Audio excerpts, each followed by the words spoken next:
सम्राट music studio को subscribe करें और बेल आइकन दबाना ना भूलें।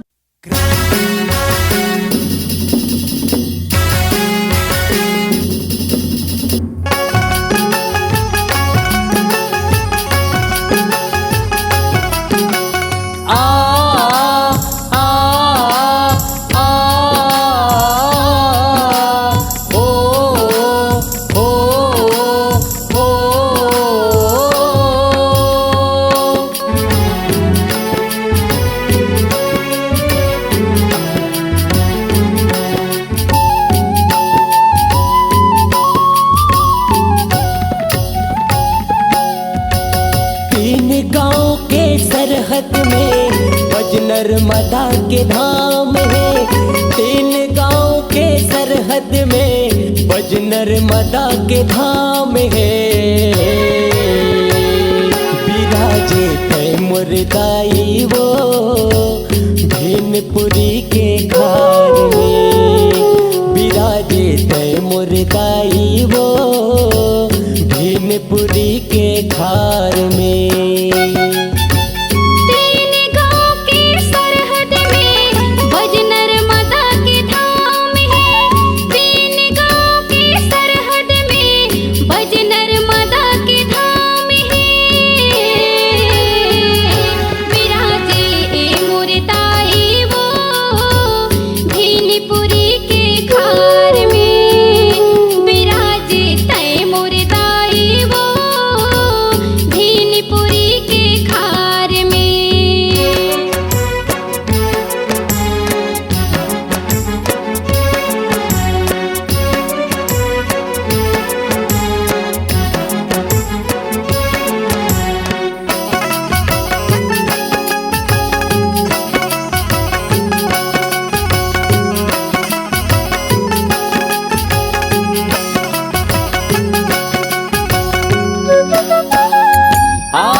सरग लागे जगह जगह निकले पानी वो।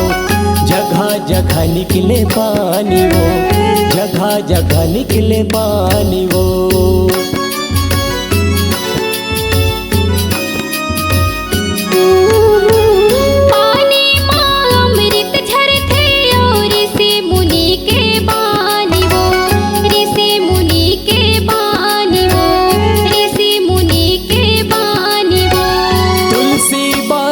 बैठे लंगुरवा तुलसी बारी में बैठे लंगुरवा। समी पेड़ के छाँव है। बिराजे ए मोर दाई वो भेनपुरी के खार में। बिराजे तै मोर दाई वो भेनपुरी के खार में। 3 गांव के सरहद में नर्मदा के धाम है। 3 गांव के सरहद में नर्मदा के धाम है। बिराजे ए मोर दाई वो भेनपुरी के खार में। बिराजे तै मोर दाई वो भेनपुरी के खार में।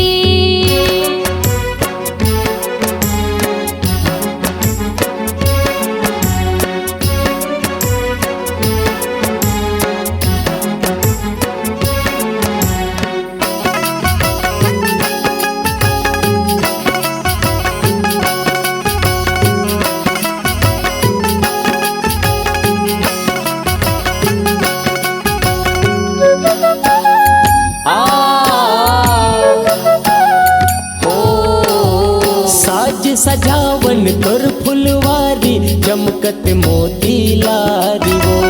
चमकत मोती लारी वो। चमकत मोती लारी वो।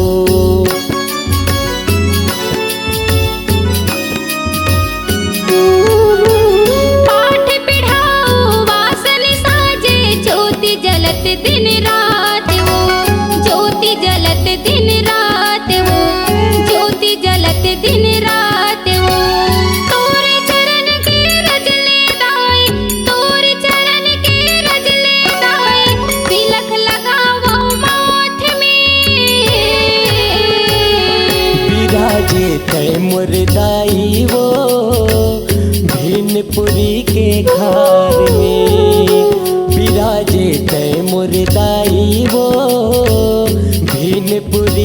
खार में। तीन गांव के सरहद में बज नर्मदा के धाम है। तीन गांव के सरहद में बज नर्मदा के धाम है।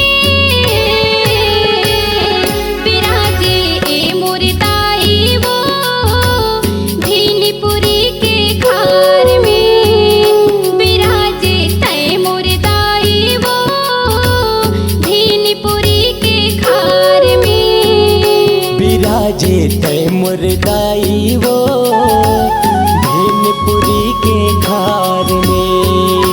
बिराजे तय मुरदाई